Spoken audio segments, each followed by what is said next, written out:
নমস্কার, আপনারা দেখছেন সংকেত মিডিয়া, সোজা কথা সহজভাবে। রাজ্যে প্রথমবারের জন্য বিজেপি সরকারে এবার, কিন্তু রাজ্যে সরকার আসার অনেক আগে থেকেই এই বালুরঘাট বলা হয় যে দক্ষিণ দিনাজপুরের মধ্যে সবচেয়ে বিজেপির যদি শক্ত ঘাঁটি কিছু হয় সেটা বালুরঘাট। সেখানে আপনারা দ্বিতীয়বারের জন্য আবারও বিধায়ক পেয়েছেন। আগামীতে বালুরঘাট শহর নিয়ে কি পরিকল্পনা আছে, প্রথমে এখান থেকে শুরু করব। সবার প্রথমে বলতে গেলেই এটা হচ্ছে সুকান্ত মজুমদারের গড়। দক্ষিণ দিনাজপুর হচ্ছে সুকান্ত মজুমদার। সুকান্ত মজুমদার মানেই উন্নতির অগ্রগতি। বালুরঘাট আর দক্ষিণ দিনাজপুরে রেল থেকে আরম্ভ করে যে সমস্ত কাজ করেছে সুকান্তদা, তার সাথে সাথে আপনি ধরে নেন এদিকে আমাদের ইউনিভার্সিটি, সাথে সাথে আমাদের এয়ারপোর্ট, তার সাথে সাথে আমাদের বালুরঘাটে একটা এইমস হওয়ার কথা আছে। সুকান্ত মজুমদার লোকের সামনে প্রতিশ্রুতি দিয়েছেন, এবার সরকার যদি আমাদের হয়, দক্ষিণ দিনাজপুরে একটা আইএমএম বা আইটি একটা এখানে হবে। তার সাথে সাথে কর্মসংস্থানের ব্যাপার আছে। এইমসের যে ব্যাপারটা নিয়ে, সেই এইমসের ব্যাপারটা যেরকম আপনার কালিয়াগঞ্জ থেকে রায়গঞ্জের মধ্যে একটা এইমস হবে, এগুলো সব আমাদের প্রতিশ্রুতি দেওয়া আছে। আর সুকান্ত মজুমদার মানেই হচ্ছে প্রতিশ্রুতি দেওয়া, মানে সেটা করে দেবে। যেরকম অমিত শাহ, নরেন্দ্র মোদী যেটা বলেন সেটা কথা রাখেন। মানুষের পাশে সুকান্ত মজুমদার আছে। সুকান্ত মজুমদার যেরকম মানুষের পাশে আছেন, সেরকম আমরাও কার্যকর্তা হিসাবে আমরা প্রতিটা মানুষের সাথে আছি। আগেও ছিলাম, এখনও আছি। মানুষ যেভাবে তৃণমূলকে ধুয়ে মুছে ছাপ করে দিয়েছে, সেই জায়গায় থেকে আমরা বিজেপিকে যে একটা ফল উপহার আমরা রাজ্যে দিয়েছি, সেটা অভাবনীয়। যেহেতু 2021 সালে আমাদের এইখানে বালুরঘাটে 6100 সামথিং ভোটের লিড হয়েছিল, সেখানে এবার বালুরঘাট শহর থেকে 19,600 সামথিং ভোটের লিড দেওয়া হয়েছে। আমাদের মানুষ আমাদের পাশে আছে। মানুষের পাশে যদি আমরা না থাকতাম, এইভাবে লিডগুলো আসতো না। প্রতিনিয়ত মানুষের পাশে সুকান্ত মজুমদার যেভাবে আমাদের নির্দেশ দেন, এবং রাজ্য থেকে যেভাবে এবং সেন্ট্রাল থেকে যেভাবে নির্দেশ আছে, সেই নির্দেশ মেনে আমরা কাজ করি। এই কাজেরই ফল এটা। সরকার পরিবর্তনের পর থেকে রাজ্যের বেশ কিছু জায়গায় দেখা গেছে বিক্ষিপ্তভাবে কোথাও সমস্যা, মানে ঝগড়া হচ্ছে, কোথাও মারামারি হচ্ছে, কোথাও অফিস দখল হচ্ছে। সেই চিত্র তুলনায় বালুরঘাটে নেই। শুরুতে একটা এই কথা উঠলো, পরবর্তীকালে সেই চিত্র কিন্তু বালুরঘাটে বদলে গেছে। কি করবেন সেটা? বালুরঘাট শহর একটা শিক্ষিত কালচার এবং নাটকের শহর। সেখানে আমাদের ঊর্ধ্বতন কর্তৃপক্ষ বলে দিয়েছিল আগের থেকে। সেই নির্দেশ মেনে আমরা নিচুতলার সমস্ত কর্মীদেরকে বলে দিয়েছিলাম, কেউ যদি ইট মারে তাকে কোনো সময় পাটকেল মারতে যেও না। আমরা প্রতিনিয়ত প্রতিটা মানুষের পাশে আছি, সেইভাবেই থাকবে। তোমাকে কেউ আঘাত করেছে, তাকে ভালোবাসো।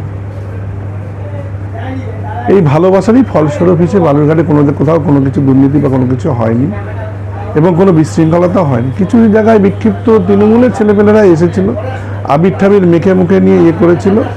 সেই জায়গাটায় গিয়ে হয়তো বিজেপির নাম করে গিয়ে কিছু ক্লাব বা পার্টি অফিস দখল করেছিল। আমার অগাতে যখন এসেছিল, আমার কানে এসেছিল, সেই সুবাদে আমি গিয়ে সেখানে গিয়ে একটা মধ্যস্থতা করে নিয়ে তাদেরকে হাতে চাবি টাবি সব তুলে দিয়েছি এবং ভুল স্বীকার করে এসেছি যে আমাদের ছেলেপেলে নয়, যদি আমাদের ছেলেপেলে এরকম কোনো কাজ করে থাকে তার জন্য আমরা ক্ষমা পাচ্ছি। এখনও বলছি, এবং তৃণমূলের সর্বস্তরের কার্যকর্তাদেরকে আমি বলছি, যদি কোনো রকমের অপ্রীতিকর ঘটনা কেউ করে থাকে আমাদের পর, আমাকে ফোন করতে বলেছি, এবং যে কোনো রাত বেরাতে যে কোনো সময় আমি আশা করি সাথে সেগুলো সমস্যার সমাধান করে দেবো। আর আমাদের পুরো সম্পূর্ণ নির্দেশ দেওয়া আছে এগুলো যেন কেউ যেন না করে। যে কোনো পরিবর্তনের সময় দেখা গেছে যে নেতৃত্বরা অনেক সুশৃঙ্খলে থাকলেও কর্মীদের মধ্যে একটা আবেগ কাজ করে। এই বালুরঘাট শহরও, বালুরঘাটের নয় আপনাদের বিধায়ক প্রথম আগেও ছিলেন, কিন্তু সরকার পরিবর্তন হয়েছে, কর্মীদের মধ্যে তো কোথাও একটা আবেগ উন্মাদনা তৈরি হয়েছিল। আর সেটাকে কী করে সামলাচ্ছে? কর্মীদের মধ্যে তো আবেগ উত্তেজনা একটা থাকবেই, কারণ দীর্ঘ আমাদের পার্টি 1980 সালে বিজেপি পার্টি প্রতিষ্ঠাতা হয়েছিল। শ্যামাপ্রসাদ মুখার্জির হাত ধরে। সেই শ্যামাপ্রসাদ মুখার্জির পশ্চিমবাংলায় শ্যামাপ্রসাদ মুখার্জির 2026 সালে আজকে পশ্চিমবাংলায় আমরা বিজেপি সরকার এলাম। এটা আমাদের দুর্ভাগ্য। আমরা বাঙালি হিসাবে বাঙালিকে মেনে নিতে পারিনি। অনেক পরিশ্রম কষ্টের ফল বাঙালিরা একত্রিত হয়েছে। আমি যখন দেখেছে আজকে আর দেওয়ালে পিঠ থেকে গেছে, আর কিছু করার উপায় নেই, বাঙালিরা একত্রিত হয়েছে জন্য আজকে এই ফলটা পেয়েছি। এই জন্য প্রত্যেকটা বাঙালিদেরকে আমরা সাধুবাদ জানাবো, গরিব অভিনন্দন জানাবো এবং আপনাদের পাশে আমরা আছি, থাকবো, প্রতিনিয়ত আমাদেরকে পাবেন। প্রচারের সময় ক্রমাগত দেখা গেছে যিনি প্রার্থী ছিলেন বর্তমান বিধায়ক, তার সাথে আপনারা সর্বসময় টাউনের প্রত্যেকটা মানুষের কাছে পৌঁছানোর চেষ্টা করেছেন। আগামী বিধায়কের থেকে বা প্রার্থীর থেকে শহরের মানুষের কি দাবি ছিল বা কি আবদার বা এরকম কি পেয়েছিলেন? আমাদের বালুরঘাট শহরে যেরকম একটা ট্রেনের আবদার রয়েছে, এটা বল্লা টু কামাখ্যা একটা ট্রেনের আবদার রয়েছে প্রত্যেকটা মানুষেরই। তার সাথে সাথে এয়ারপোর্টটা বহু দীর্ঘদিন যাবৎ এই তৃণমূল গভর্নমেন্টের কাছে 1 টাকার বিনিময়ে দেওয়া ছিল, সেই এয়ারপোর্টটা যাতে চালু হয় সেই ব্যাপারে। এবং সাথে সাথে ইউনিভার্সিটিটা একটা ভাড়াটে ঘরের মধ্যে আছে, সেই ইউনিভার্সিটিটা চালু করার দাবি আছে। সাথে সাথে সুকান্ত বন্দ্যোপাধ্যায় আরও বলেছেন যে এখানে আইআইটি কিংবা আইএমের মতো একটা প্রতিষ্ঠান তৈরি করবই।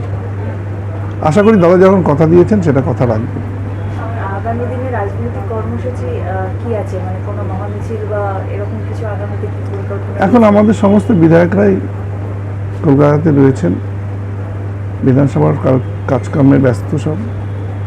সম্ভবত শুক্রবার দিন বা শুক্রবারের পরে সব আসছেন এবং জেলা স্তরে যে সমস্ত যেভাবে নির্দেশ দেবেন সেই নির্দেশ মেনেই আমরা বিজয় মিছিলের ব্যবস্থা করব।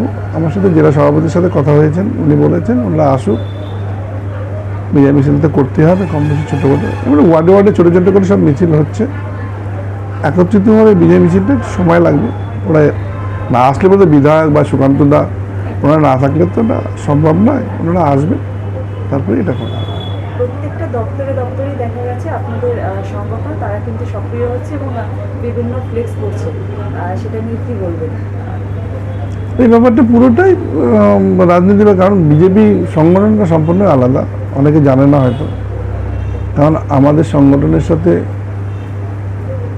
আরএসএস বলে একটা প্রতিষ্ঠান, সেই প্রতিষ্ঠানটা আমাদের সাথে থাকে, কারণ ওনাদের তত্ত্বাবধানে আমরা থাকি। এটা ওখান থেকে কিছু কিছু সংগঠন আছে, সেই সংগঠনগুলো একটা দেখার দায়িত্ব আছে। এখন যেভাবে নির্দেশ দিবেন ওখান থেকে আমাদের ঊর্ধ্বতন কর্তৃপক্ষ, ওনারা আমাদের মাথার উপরে থাকেন, যেভাবে সেভাবে সেই দিক মেনেই আমরা চলব। সর্বশেষ একটা প্রশ্ন আসবো, বালুরঘাটে টাউন প্রেসিডেন্ট, বালুরঘাটে অন্যতম অভিভাবক বটে আপনি, আপনার শহরবাসীকে কি বার্তা দেবেন এই মুহূর্তে? শহরবাসীকে একটাই বার্তা, আমি এতদিন বা আমাদের টাউন পার্টি টাউন কমিটি এতদিন আপনাদের পাশে ছিল, পাশে থাকবে। আপনারা আগামী পৌরসভা ইলেকশনে আমাদের প্রত্যেকটি যে ক্যান্ডিডেট হবে প্রত্যেকটি ক্যান্ডিডেটকে বিপুলভাবে এইরকমভাবে জয় করবেন এবং আপনাদের বাড়িতে গিয়ে যেন আমরা পরিষেবা দিতে পারি, যেভাবে দিয়ে আসছি এখনও সেইভাবে যেন দিতে পারি, এটাই আমার আপনাদের কাছে আবেদন বা নিবেদন। Subscribe our channel. Press the bell icon.